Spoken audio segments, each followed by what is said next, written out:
Welcome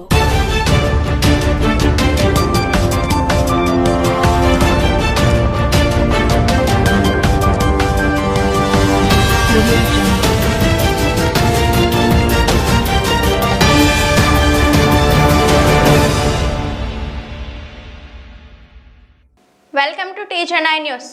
Kakinada port కేంద్రంగా PDS rice అక్రమ వ్యాపారం జరుగుతుందని కాకినాడ జిల్లా కలెక్టర్ సముద్రంలో దాడి చేసి షిప్లో ఉన్న పీడీఎస్ రైస్తో పాటు షిప్ను సీజ్ చేసిన విషయం తెలిసిందే. అయితే ఈరోజు రాష్ట్ర ఉప ముఖ్యమంత్రి పవన్ కళ్యాణ్తో పాటు సివిల్ సప్లై శాఖ మంత్రి నాదెండ్ల మనోహర్లు కలిసి కలెక్టర్ పట్టుకున్నటువంటి షిప్ను పరిశీలించడం మంచి శుభ పరిణామమని తెలుగు జనతా పార్టీ వ్యవస్థాపక అధ్యక్షులు పెద్దింశెట్టి వెంకటేశ్వరరావు అన్నారు. ఆంధ్రప్రదేశ్ ఉప ముఖ్యమంత్రి కొణిదెల పవన్ కళ్యాణ్ గారు ఈరోజు కాకినాడ పోర్టులో జరుగుతున్న పీడీఎఫ్ రైస్ ఎక్స్పోర్ట్ విషయంలో చాలా అన్యాయం జరిగిందని నిన్న కాకినాడ జిల్లా కలెక్టర్ గారు వెళ్ళి ఆ షిప్ మీద ఉన్న రైస్ని అలాగే ఎక్స్పోర్ట్ చేస్తే బాధ్యుల ద్వారాగా ఎక్స్పోర్ట్ అయ్యే రైస్ని కూడా ఆయన సీజ్ చేయడం జరిగింది. ఇమ్మీడియట్లీగా నాదెండ్ల మనోహర్ గారు ఉప ముఖ్యమంత్రి కొణిదెల పవన్ కళ్యాణ్ గారు ఈరోజు పోర్ట్లో వచ్చి షిప్ దగ్గరికి వెళ్ళడం చాలా ఇండియాలోనే చాలా ఆనందించదగ్గ విషయం అనేది. ఇదైతే కాకినాడే కాదు రాష్ట్రంలో మహాదశకం పట్టింది. ఎవడు దొంగోడు ఎవడు ఏ విధంగా ఉన్నా సరే పట్టే దొమ్ము సత్తా ఉన్న నాయకుడు కొణిదెల పవన్ కళ్యాణ్ గారని ఈరోజు జనాలు తెలిసింది. అయ్యా పవన్ కళ్యాణ్ గారు, మీరు ఇమ్మీడియట్లీగా ఆ రైస్ ఎవరిది? దాదాపుగా 40,000 టన్నులు వెళ్ళే షిప్లో దాదాపుగా పైన 650 టన్నులు పీడీఎఫ్ రైస్ అంటున్నారే. మిగిలిన రైసు ఇంచుమించులో 30,000 టన్నులు రైస్ ఎక్కడిది? దారిలో వచ్చే బ్యాడ్జి కలెక్టర్ గారు పట్టుకున్న బ్యాడ్జీలో వచ్చే 11,000 టన్నులు రైస్ ఎక్కడిది? ఇమ్మీడియట్గా అందరూ అరెస్ట్ చేయాలి. ఈ విధంగా రైసే దొంగతనంగా వెళ్తుందా? రైసు దొంగతనంగా వెళ్తే ఇతర దేశాల నుంచి ఏమన్నా కొకైన్ లాంటివి ఏమన్నా వచ్చేస్తున్నాయా? వీటిని చూసే బాధ్యత పోర్ట్ ఆఫీసర్ల మీద ఉంది, పోర్ట్ పోలీసుల మీద ఉంది. ఏంటి ఎవరు చూస్తున్నారు ఇదంతా? గతంలో నాదెండ్ల మనోహర్ గారు ఏమంటే 26,000 టన్నులతోటి ఒక గొడవలో సీల్ చేశారని అప్పుడు ప్రింటింగ్ అని ఎలక్ట్రానిక్ మీడియాలో అలచలు చేశాయి. వాళ్ళ మీద ఏ కేసులు పెట్టారు? ఎంతమందిని అరెస్ట్ చేశారు? ఆ భీమ్ ఏమైనా కూడా వినలేదు. మీరు వచ్చారు కాబట్టి ఖచ్చితంగా ప్రభుత్వం వచ్చిన కొత్తలో దాదాపుగా 3 నెలల కిందట నాదెండ్ల మనోహర్ గారు కాకినాడలో ఒక పోర్టు గొడవలో 26,000 టన్నులు సీజ్ చేశామని ఇదంతా చేసిందని ఆ రోజుల్లో ప్రింటింగ్ అని ఎలక్ట్రానిక్ మీడియాలో అలిచలు చేశాయి. కానీ ఆ భీమి ఏం చేశారు? ఎవరి మీద కేసులు కట్టారు? నిజంగా యాలగాని కేసులు కట్టుంటే ఎప్పుడంటే 26,000 టన్నులు దొరికేటప్పుడు కేసులు కట్టేసి ఉంటే అది ఎవరెవరు చేశారు, ఎక్కడ దొరికినాయి, ఎక్కడి నుంచి బియ్యం వచ్చినాయి అని ఆ యాల ఇన్వెస్టిగేషన్ చేసి కేసులు కట్టేసి ఉంటే ఇవాళ ఏమవునండి? ఇవాళ కోర్టు నుంచి ఒక బత్త రైస్ బయటికి వెళ్ళినండి. అది అప్పుడు వైఫల్యం చెందారు. అప్పుడు వైఫల్యం ఎవరు చెందారండి? నాదెండ్ల మనోహర్ గారు వైఫల్యం చెందారు. ఆయన ఇమ్మీడియట్గా యాక్షన్ తీసుకోవాలి కదా. ఇవాళ యాక్షన్ తీసుకోలేదు. ఇవాళ కాకినాడ కలెక్టర్ గారు ఇండియాలో ఏ కలెక్టర్ కూడా సముద్రం మీద వెళ్ళి సింగం వలె ఆయన దాడి చేసి ఇమ్మీడియట్గా పట్టుకున్నారు. ఆ పట్టుకున్నది చూసి ఇవాళ నాదెండ్ల మనోహర్ గారు అలాగే కొణిదెల పవన్ కళ్యాణ్ గారు వచ్చి సముద్రం మీద ఉన్న షిప్లో ఉన్న బియ్యాన్ని పట్టుకున్నారు. కానీ చాలా ఆనందించదగ్గ విషయం, ఎవరి అండి బియ్యం? ఎక్కడి నుంచి వచ్చాయి? ఎలా వస్తున్నాయి? పీడీఎఫ్ రైస్ ఏమంటే ఆర్థిక మూలాలు కొట్టాలి.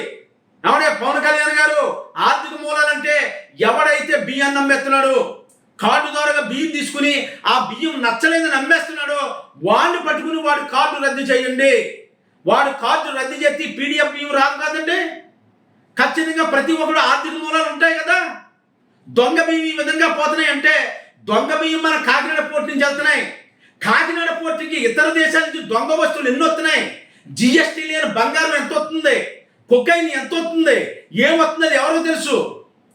పోర్టు పిఆర్ఓ కానీ ఏ పిఆర్ఓ కానీ పిఆర్ఓ పోస్టులు ఏమో కూడా ఒక ఎమ్మెల్యే గారు చెప్పిన మనుషులే ఉంటారు. వాళ్ళు ఏ విధంగా దోషెత్తున్నారు? పోర్ట్ ఆఫీస్ని ఇమ్మీడియట్గా చేయాలి. ఎన్ఐ అంటే మాట్లాడేది ఒక పోర్టులో ఇంత ఘోరం చెందిన చిన్న విషయం ఇది. పవన్ కళ్యాణ్ గారు ఇప్పుడైనా మీరు మంచి నిర్ణయం తీసుకున్నారు. ఏ ముఖ్యమంత్రి వచ్చినా సరే ఇలాంటి నిర్ణయం తీసుకోలేకపోయారు. మీరు ఉప ముఖ్యమంత్రిగా పేదల పార్టీ పెన్నిదిగా మీరు తీసుకున్న నిర్ణయానికి మేము యాక్సెప్ట్ చేస్తున్నాం. ఎందుకు చేస్తున్నాం అంటే మేము కూడా పిఠాపురాన్ని పోటీ చేసాం. మీతో పాటుగానే మేము 15 మంది పోటీ చేసాం. మేమంతా మీతో రాజకీయంగా పోటీ చేసిన వాళ్ళు. మేము కూడా ఒకనాడు మా అందరితో మీటింగ్ పెట్టండి. మేము కూడా మంచి మంచి విషయాలు మీకు సలహాలు సూచనలు ఇస్తాం. ఎందుకు సలహాలు ఇస్తామంటే మీరు రాజకీయంగా మీతో పోటీ చేసిన వాళ్ళు, పిఠాపురంలో పోటీలో ఉన్నవాళ్ళు. మీరు ఫస్ట్ క్లాస్లో పాస్ అయ్యారు కాబట్టి మీరు ఎమ్మెల్యే అయ్యారు, ఈ రాష్ట్రానికి ఉప ముఖ్యమంత్రి అయ్యారు. అందుకని ఖచ్చితంగా మీరు భవిష్యత్తులో ఇలాంటి అవకాశాలు ఏదిని కూడా వదలకుండా ఏమన్నా ఇంటర్నేషనల్ అనేది ఇంటర్నేషనల్ పోర్టు కాకినాడ పోర్టు అంటేనే ఇతర దేశాల నుంచి ఏమి వచ్చేస్తున్నాయి ఇక్కడికి, దొంగ బియ్యం వెళ్ళిపోతున్నాయి అంటే దొంగ వస్తువులు ఏమి రావట్లేదు ఇక్కడి నుంచి. దాని మీద సరైన నిర్ణయం తీసుకోవాలి. ఏమనే కాకినాడ ద్వారంపూడి చంద్రశేఖర్ రెడ్డి గారి అంటున్నారు. ఇప్పుడు దాకా ద్వారంపూడి చంద్రశేఖర్ రెడ్డి గారు వైసీపీ గవర్నమెంట్ ఉన్నన్నాళ్ళు ఆయన చేతితో చేసి ఉండొచ్చు. ఇవాళ ఆయన ప్రభుత్వం లేదు కదా, ఇప్పుడు ఎవరు చేశారు? ఇప్పుడు దాకా ఎవరు చేస్తున్నారా? బియ్యం ఎవరయ్యి? 26,000 టన్నులు ఏమైనాయి? 26,000 టన్నులు ఏమన్నా పబ్లిక్ ఆక్షన్ పెట్టి అమ్మేశారా? లేకపోతే ఎవరికన్నా ఇచ్చారా? ఎంతమంది మీద కేసులు కట్టారు? ఎవరి మీద కేసులు కట్టారు? నాదన్న మనోహర్ గారు అందులో ఏమన్నా రాజీ అయిపోయారా? ఆలోచించండి. ఇవన్నీ పీడిఎఫ్ బియ్యంలో 26,000 టన్నులు సీల్ చేసాం వచ్చింది కదండి పవన్ కళ్యాణ్ గారు. దీని మీద మంచి నిర్ణయం తీసుకున్నారు. దీనికి ఖచ్చితంగా మీరు భవిష్యత్తులో దీని మీద మీరు కాకినాడ పోర్టులో జరుగుతున్న అన్యాయాల మీద ఎన్ఐఏ చట్టం కాకపోతే మనకి ఎన్ఎస్ఏ ఉందండి, అజిత్ దోవల్ గారిది. అజిత్ దోవల్ లాంటి ఒక ఇంటర్నేషనల్ మన దేశాన్ని కాపాడే గీరుడు అజిత్ దోవల్ లాంటి తీసుకొచ్చి ఇక్కడ ఎంక్వైరీ చేసి కాకినాడ పోర్టు ప్రక్షాళన చేయాలి. కాకినాడ పోర్టు ప్రక్షాళన చేయాలి. విశాఖపట్నం పోర్టులో కొకైన్ వచ్చేసిందని అప్పుడు ఒక కంటైనర్ కొకైన్ వచ్చిందని వలచలు చేసింది గవర్నమెంట్ వచ్చిన కొత్తలో. కానీ అది ఏమైపోయిందో ఎలా పోయిందో ఇప్పుడు కూడా వైనం లేదు, దాన్ని ప్రజలకు తెలియజేయలేదు. ఇప్పుడు ఎంతమంది రైస్ మిల్లులు దొరికారు, వీళ్ళందరి మీద కూడా ఏ కేసులు కడుతున్నారు, ఏ విధంగా చేస్తున్నారు, ఇదంతా చూడవలసిన బాధ్యత మన రాష్ట్ర ఉప ముఖ్యమంత్రి కొనిదెల పవన్ కళ్యాణ్ గారు. మీరే చేయగలరు, మీరైతేనే దాని మీద యాక్షన్ ఉంటుంది తప్ప ఇప్పుడు దాకా ఏ ముఖ్యమంత్రి వచ్చినా కాకినాడ పోర్టు నుంచి కొన్ని లక్షల టన్నుల బియ్యం పీడిఎఫ్ రైస్ పోతున్నాయి. కొన్ని వస్తున్నాయో ఈ పోర్టుకి ఎలా వస్తున్నాయో, ఎటువంటి ఐటమ్స్ వస్తున్నాయో దాని మీద ఎవరికి కూడా తెలియదు. దయచేసి ఇప్పటికన్నా మీరు దీని మీద సరైన నిర్ణయం తీసుకుని భవిష్యత్తులో మీ మీద పోటీ చేసిన వాళ్ళు మేమందరూ కూడా పిఠాపురం మా 15 మందిని కూడా సలహాలు సూచనలు తీసుకోవాలి. మా పేదల పార్టీ తెలుగు జనతా పార్టీ, మా పార్టీ సలహాలు కూడా పాటించండి. మేము కూడా సలహాలు ఇస్తాం. కూర్చుందాం, ఒకసారి కూర్చుని మాట్లాడి ఈ పోర్టులో కాకినాడ పోర్టులో జరుగుతున్న అన్యాయాలు అంతా ఇంత కాదు, దీని మీద సరైన నిర్ణయం తీసుకుని ఎవడు దోషేస్తున్నాడు, ఏ విధంగా దోషేస్తున్నాడు, దీని మీద సరైన నిర్ణయం తీసుకుంటారని కాకినాడ పోర్టులో ఎన్ఐఏ అజిత్ దోవల్ గారి చేత ఎంక్వైరీ చేసి ఈ పోర్టు నుంచి జరుగుతున్న లావాదేవీల మీద పూర్తి విచారణ చేసి పోర్టు అధికారుల పైన, రైస్ మిల్లర్స్ పైన ఎవరైతే అన్యాయం చేస్తారో వాళ్ళందరి మీద కూడా చర్యలు తీసుకుంటారని ఈ రోజు మీడియా ద్వారా తెలియజేస్తానండి. నా పేరు పెద్దించెట్టి వెంకటేశ్వరరావు, తెలుగు జనతా పార్టీ.